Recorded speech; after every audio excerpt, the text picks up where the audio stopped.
Assalamualaikum warahmatullahi wabarakatuh. Perkenalkan nama saya Iqbal Mawada dengan NIM 2257909 dari Program Studi Perdagangan Internasional. Baik, saya ingin mencoba menjelaskan tentang lahirnya ilmu ekonomi. Yang pertama itu konsep ilmu. Istilah ilmu sering disamakan dengan sains yang berasal dari bahasa Inggris, yaitu science. Kata science itu terdiri sendiri berasal dari bahasa Yunani, yaitu skill yang artinya pengetahuan. Science dari bahasa Latin scientia yang berarti pengetahuan, yaitu aktivitas sistematis yang membangun dan mengatur pengetahuan dalam bentuk penjelasan dan prediksi tentang alam semesta.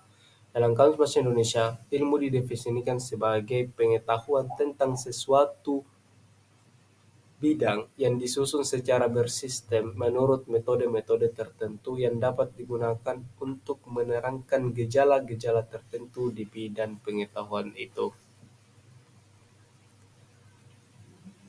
Definisi ilmu menurut beberapa ahli.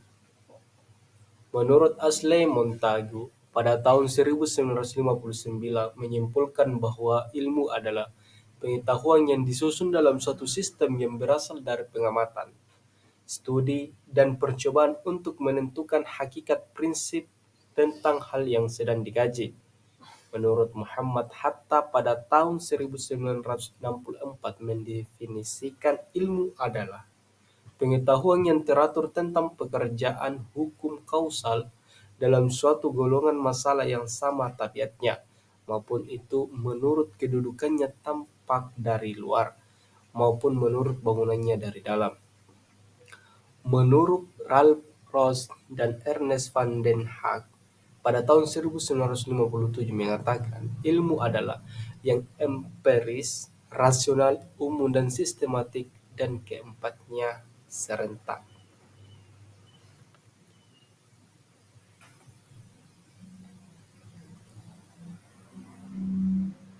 Kemudian sejarah perkembangan ilmu ekonomi dan kapan ilmu ekonomi itu lahir. Ilmu ekonomi merupakan suatu bidang ilmu yang berkembang sejak tahun 1776 setelah Adam Smith, seorang pemikir dan ahli ekonomi Inggris, menerbitkan buku An Inquiry into the Nature and Causes of the Wealth of Nations. Sejarah perkembangan ilmu ekonomi diawali oleh aliran klasik yang dipelopori oleh Adam Smith dan menekankan adanya invisible hand dalam mengatur pembangunan sumber daya. Pada masa ini, ilmu ekonomi telah menjadi salah satu bidang ilmu sosial yang paling pesat perkembangan. Dengan analisis dalam ilmu ekonomi menjadi lebih kompleks dan memberi gambaran yang lebih lengkap mengenai kegiatan suatu perekonomian.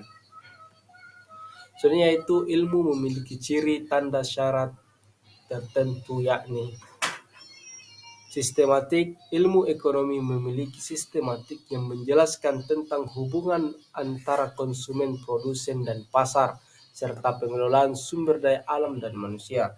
Kemudian yaitu rasional. Ilmu ekonomi memiliki pendekatan yang berbasis logika dan pemikiran yang terstruktur yang membantu menyelesaikan masalah ekonomi. Kemudian empiris, ilmu ekonomi memiliki pendekatan yang berbasis pada data dan penelitian yang membantu menjelaskan hubungan antara faktor-faktor ekonomi. Kemudian selanjutnya yaitu universal. Ilmu ekonomi memiliki pendekatan yang universal yang dapat digunakan dalam berbagai situasi dan kondisi. Selanjutnya objektif. Ilmu ekonomi memiliki pendekatan yang objektif yang tidak tergantung pada pendapatan atau ideologi tertentu, dan yang terakhir yaitu dapat diukur. Ilmu ekonomi memiliki pendekatan yang dapat diukur dan ditinjau secara objektif yang membantu menjelaskan hubungan antara faktor-faktor ekonomi.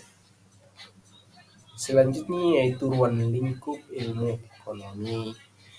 Ilmu ekonomi memiliki ruang lingkup yang terdiri dari ekonomi mikro dan ekonomi makro, di mana ekonomi mikro mempelajari bagian kecil atau aspek individual dari kegiatan perekonomian.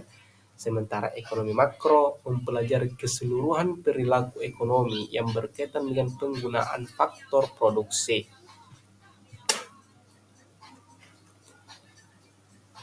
Kemudian yaitu tujuan ilmu ekonomi.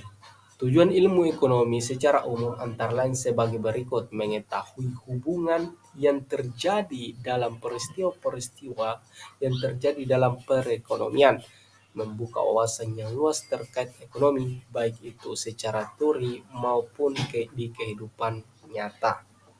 Dalam bermasyarakat dan berbangsa, bernegara, membantu mengatasi permasalahan ekonomi dan memberikan dasar bagi pengusaha untuk mengambil sebuah keputusan yang lebih baik dalam menjalankan bisnis mereka. Melalui pemahaman tentang analisis biaya, manfaat, evaluasi risiko, dan perhitungan keuntungan, pengusaha dapat mempertimbangkan berbagai faktor sebelum mengambil keputusan strategis. Bagi sekian materi yang bisa saya jelaskan, kami ucapkan banyak terima kasih. Assalamualaikum warahmatullahi wabarakatuh.